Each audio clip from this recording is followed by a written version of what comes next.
Sejam todos bem-vindos. Se vocês gostarem, não se esqueçam de deixar o seu like aqui embaixo. Não se esqueçam também de se inscreverem no nosso canal. Podem deixar também suas dúvidas, seus comentários, seus pedidos de orações. E quem quiser me seguir nas redes sociais, vou deixar todas elas na descrição do vídeo. Vamos ao estudo.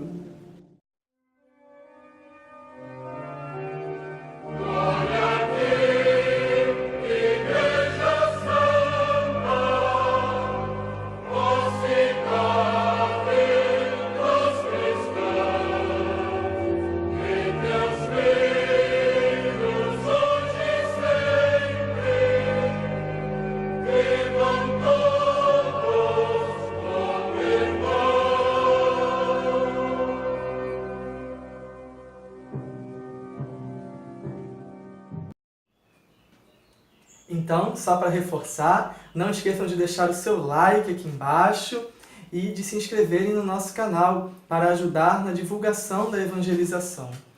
Bom, neste nosso vídeo de hoje, nós já vamos entrar num assunto de Santo Tomás, mas antes nós vamos iniciar com a nossa oração. Em nome do Pai, e do Filho, e do Espírito Santo. Amém. Vamos pedir a intercessão de Nossa Senhora, nossa Mãe, para que ela venha em nosso auxílio, para que possamos cada vez mais aprender sobre o seu Filho e ensinar os nossos irmãos. Ave Maria, cheia de graça, o Senhor é convosco, bendita sois vós entre as mulheres, e bendito é o fruto do vosso ventre, Jesus. Santa Maria, Mãe de Deus, rogai por nós, pecadores, agora e na hora de nossa morte. Amém. Vamos ler então a passagem para o dia de hoje. Está em Mateus 6, versículo 3. Disse Jesus: quando tu deres esmola, não saiba a tua mão esquerda o que faz a tua direita. Bom, neste nosso vídeo, nós já vamos entrar num dos assuntos tratados por Santo Tomás. Só para esclarecer, não vamos seguir a ordem cronológica dos escritos, porque pode ser que alguém comece a nos acompanhar lá no 5º vídeo e vai ficar meio perdido. Então, cada vídeo será independente, com seu assunto próprio. Lógico, podem ver todos os outros para adquirirem cada vez mais conhecimento sobre esses estudos, mas os vídeos são independentes em seus temas. O tema de hoje vai falar sobre a existência de Deus. Santo Tomás, ele tem uma estrutura própria dos seus escritos. Ele começa com uma proposição, uma frase, e aí ele começa com argumentos contrários à doutrina, que eram que as pessoas questionavam na época, e aí ele dá uma solução possível, respondendo esses argumentos com a doutrina da fé. Bom, a proposição de hoje é: se Deus existe. E aí Santo Tomás começa com os argumentos contrários. O primeiro, vou botar o óculos, para ajudar na leitura. O primeiro, ele diz, eu vou alterando um pouquinho a linguagem, porque foi uma linguagem do século XII, então fica um pouco difícil da gente compreender o que Santo Tomás queria dizer. Então eu vou simplificando de forma que qualquer um possa nos entender, sejam crianças ou todos que nos acompanham. O primeiro argumento contrário à existência de Deus é um que a gente escuta falar até hoje, a gente escuta esse argumento. Ora, se Deus existe, se Deus é bom, por que existe o mal no mundo? Se existe o mal no mundo, logo Deus não existe. E o segundo argumento vem dizer, ora, a natureza segue o seu ciclo natural, a sua ordem. E o ser humano, com a sua razão, consegue alterar as coisas ou não de acordo com o seu benefício próprio. Ora, então onde está a existência de Deus diante disso tudo? São os dois argumentos contrários à existência de Deus. E aí Santo Tomás, ele vai explicar, de acordo com 5 vias, as provas da existência de Deus sem usar a fé, usando apenas argumentos lógicos, racionais. A primeira, ele diz, a primeira prova da existência de Deus é sobre o motor imóvel. Santo Tomás diz, ora, todas as coisas são movidas e são movidas porque algo as move. Por exemplo, aqui está o meu óculos, vou deixar o meu óculos aqui e vou pegar o meu celular. Com o meu celular eu empurrei e o óculos foi empurrado. Ou seja, o óculos foi empurrado porque o celular o empurrou, porque minha mão empurrou o celular e por aí vai indo. Ou seja, as coisas no mundo se movem porque algo as move, até chegar não no infinito, mas até chegar em Deus. E aí nós chamamos Deus esse motor imóvel, que move as coisas sem ser movido. Depois, a segunda prova da existência de Deus. Eu já estou perdido aqui nas páginas, sem o óculos. Depois, a segunda prova da existência de Deus, a segunda via, Santo Tomás diz que procede da natureza da causa eficiente. Ou seja, as coisas existem, depois passam a não existir mais, dando lugar a outras coisas. E assim vai indo. Só que para que uma coisa exista, outra já deixou de existir, e assim foi indo até chegar a um início. E esse início nós chamamos Deus, que existe para que todas as coisas passassem a existir. A terceira via, ela procede do possível e do necessário, ou seja, as coisas necessárias e contingentes, não tão necessárias assim. Por exemplo, aqui no meu quintal, vocês não estão vendo porque a câmera não filmou para o lado de lá, mas aqui no meu quintal tem uma árvore. Esta árvore é necessária a existência dela ou não? Bom, ela poderia estar ali ou não estar ali, como tem quintais que não tem árvore e o quintal não deixa de existir. Ou seja, então não é obrigatória a existência daquela árvore aqui no meu quintal. Então ela pode deixar de existir. Se a existência dessa árvore não é obrigatória, então eu posso tirar todas as árvores. Aí vai fazer falta. Por quê? O sentido universal faz falta. O particular, não.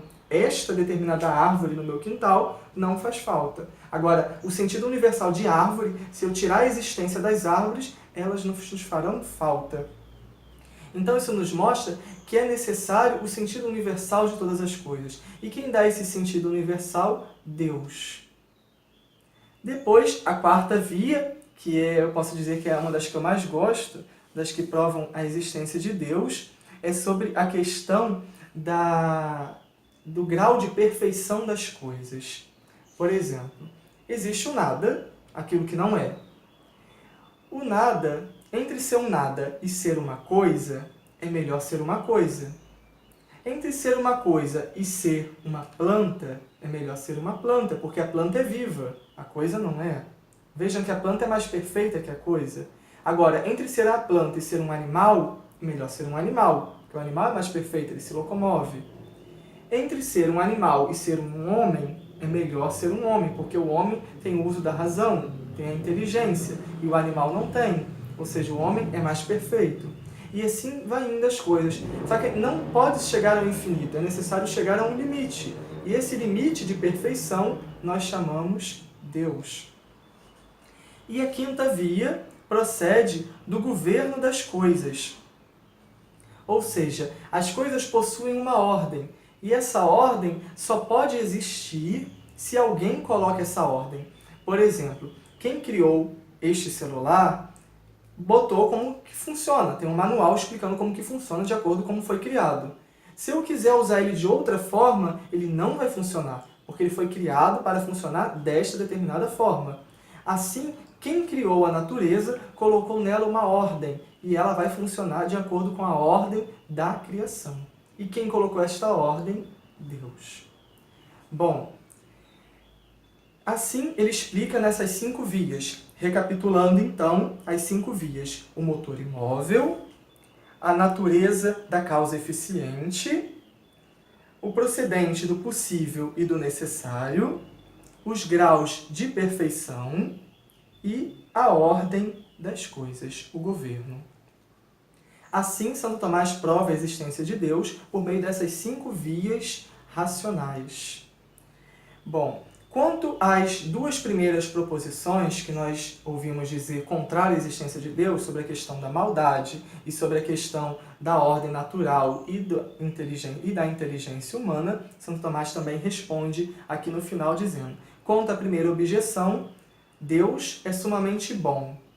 E o mal existe porque Deus é tão bom que mesmo com o mal, ele consegue tirar um bem maior. Porque se assim não fosse, o mal não existiria. Ou seja, o mal só existe porque Deus é tão bom que ele consegue superar essa maldade existente. E quanto à segunda, já respondendo um pouco pelas 5 vias, nos mostra que a natureza possui sim uma ordem e que o homem possui uma inteligência.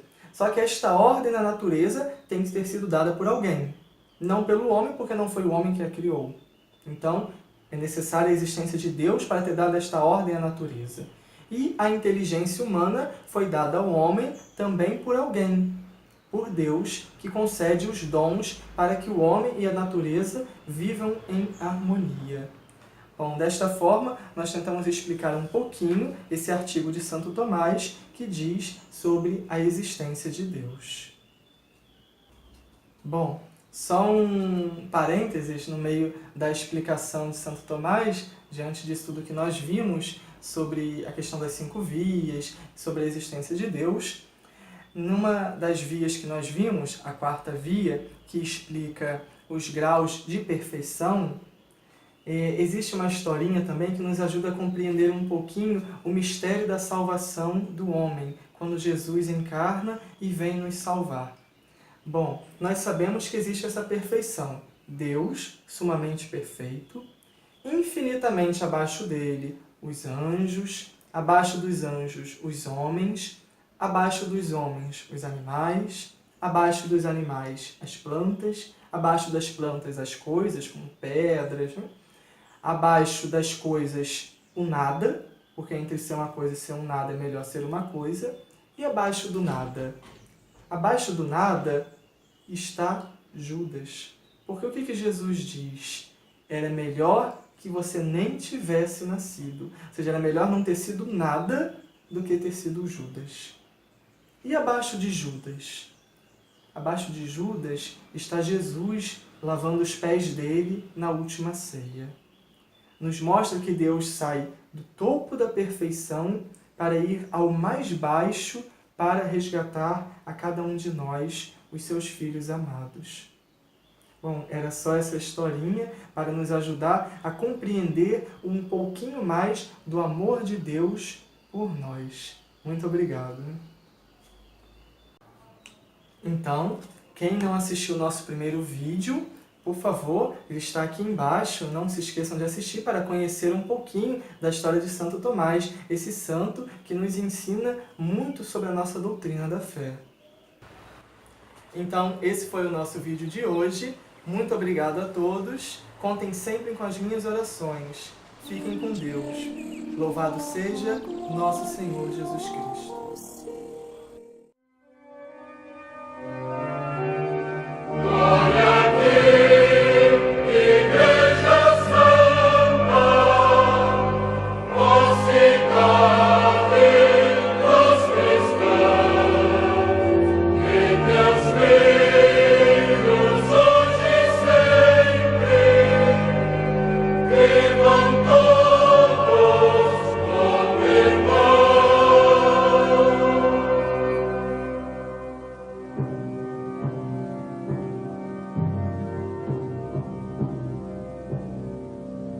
Reunidos em torno dos nossos pastores, nós iremos a ti, professando todos uma só fé, nós iremos a ti, armados com a força que vem do Senhor.